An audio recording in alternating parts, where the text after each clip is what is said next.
Alright, so welcome to my channel. My name is Kalis, but you can call me Dead, Dirty Nick Jr. And we're playing some Monster Hunter Rise on PS4. And one of the biggest things that I've seen is really we don't have any videos doing builds or anything on here. So I'm going to make one for the longsword, and that will pretty much carry anybody through 90% of your content. And we'll show you what I use to get through village quests, low rank hub quests, and high rank hub quests, and then getting into endgame. Since we still got about a month until we get sunbreak, this is the perfect build to just be able to sit here and farm, to be able to get the gear that you need to help you get through your master ranks when sunbreak comes. So let's get into it.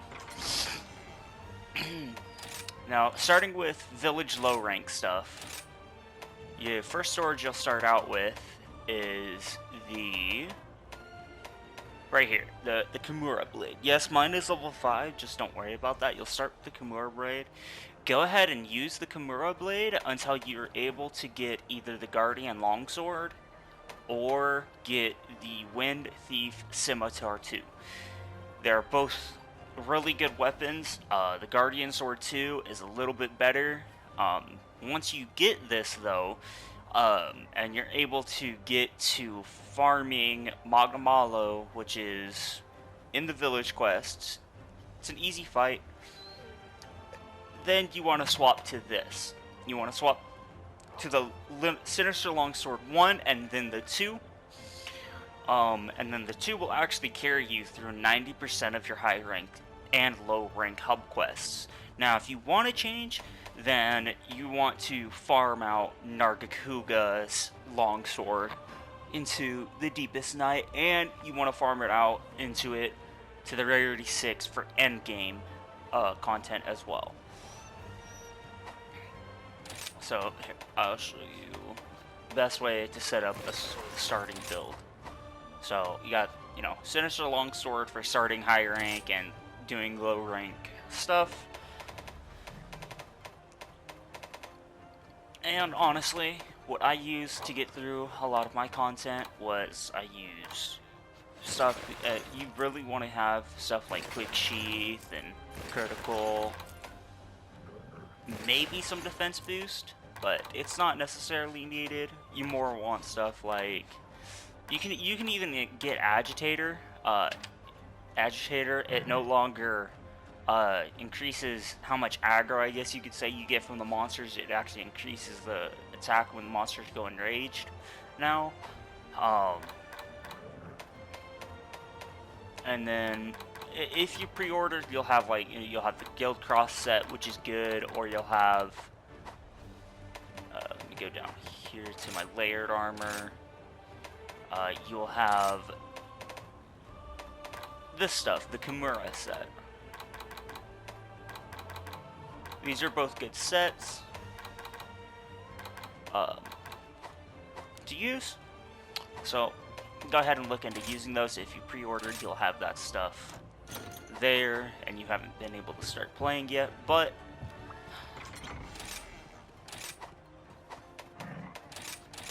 here we go. Now, low rank. It's basically the same setup. Don't worry about the talisman stuff right now, or the pedalist. Honestly, the best pedalist to help you get through it is the first pedalist. Once you get to doing high rank quests and stuff, go ahead and go do the quest to go get the absolute pedalist and the underworld pedalist. Those quests, one is a Reijang and the other is a triple fight. The first fight is Reijang in the arena. I believe it is one of these quests.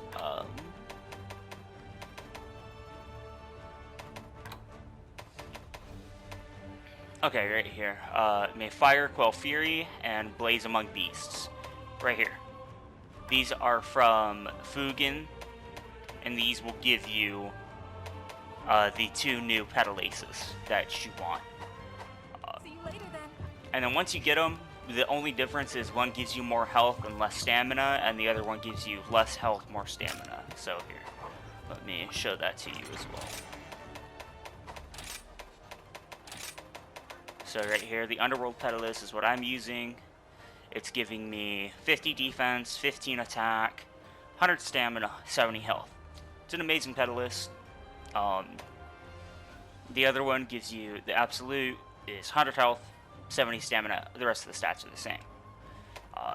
I would say, honestly, doing like something like the Demon Pedalist is good, or if you're not really, you don't like having less health and you don't use your stamina that much, then go for something like the Strength Pedalist, where it's a close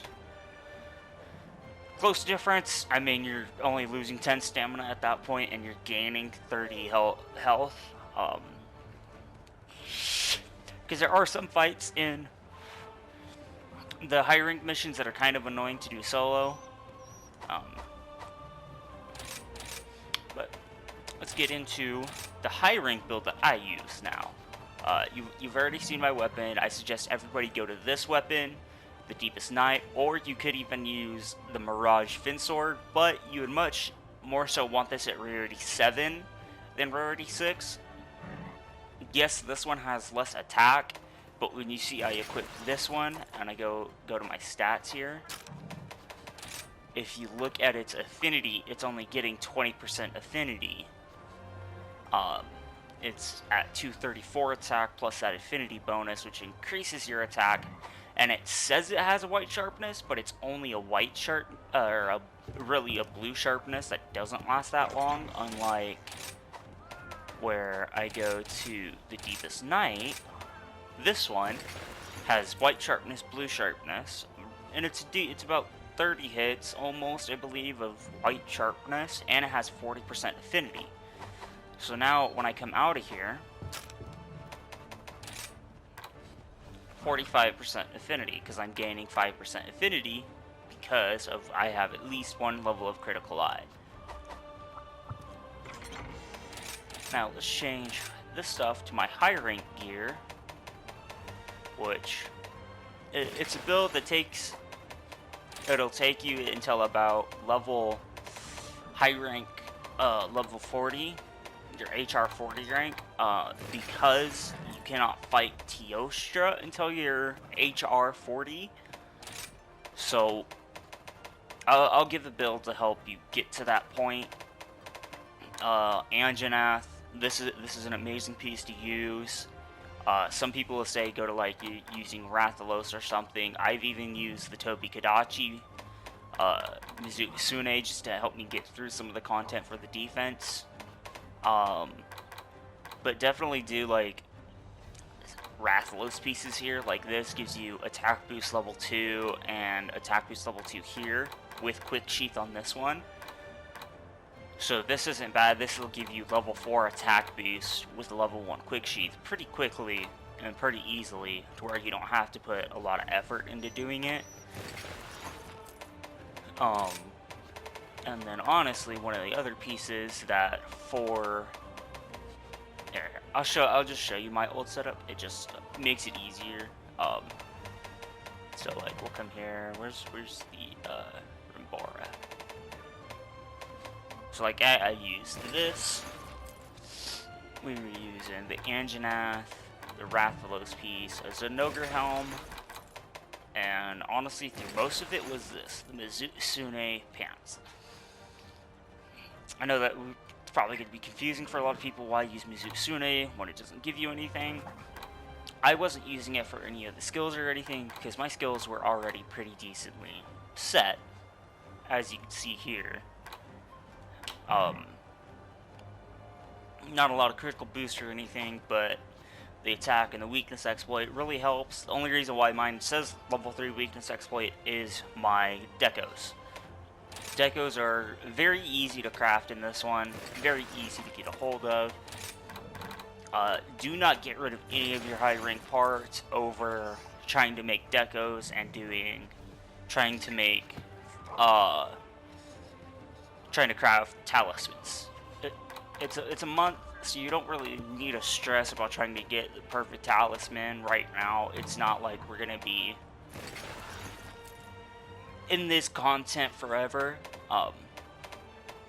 But no, this is my build. We're running 60% affinity, 204 attack, 425 defense on this build, and this is without eating.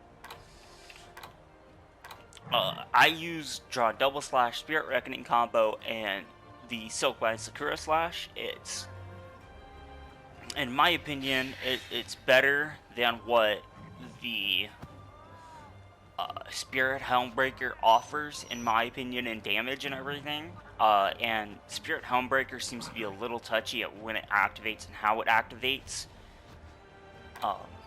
But so I've been using Sakura Slash since I first got it.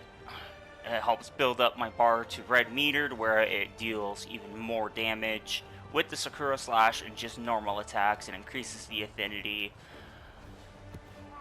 Skill wise, we're using level 4 attack boost, level 4 critical eye, critical boost, level 3 quick sheath level 3, weakness exploit, and speed sharpening level 3. Those are the main skills that you want, at least. With attack boost and critical eye, you want at level 4 at least. And then the rest of them, you want those skills maxed, because the draw time and the damage is just amazing. So let's go over to the training area and I'll show you some of the damage.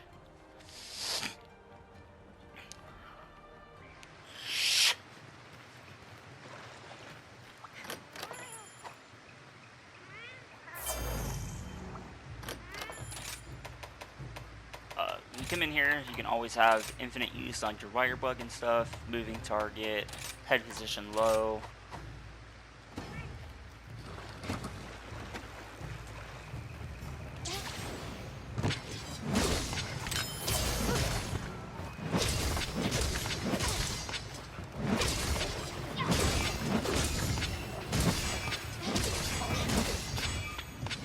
As you can see, the round slash right there from the R2 attack for getting up the spirit gauge for the Spirit Reckoning does a lot of damage.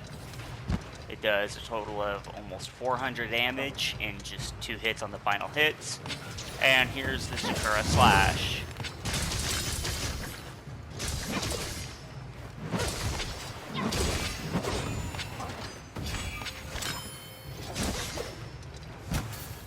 And as you can see here, here's my quick shade. It's pretty much instant. In about 80 hits, we did about 4150 is about what we did in about 80 hits. Now, that's a decent amount of damage. Some people will say, oh, that's not enough damage. That's perfect damage. And this is an endgame guild. It's not built, it's not even fully mid-maxed yet. All my armor is max level.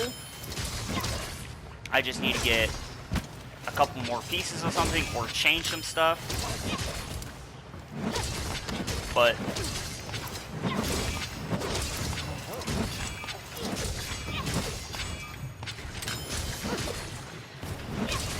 this is what I run. I will be making a build here soon, a critical element build for the dual blades. So be looking out for that. And there's another video that I'm going to be posting right after this one. It is about the difference between capturing and killing the monsters in this game. Me and my buddy noticed this when we were playing through and we were capping monsters, and some of them we were killing, and we were noticing that actually when capping, you're actually getting less materials. But I'll do a whole video explaining the difference on that so you guys can see it. So, thank you. I'm Nick.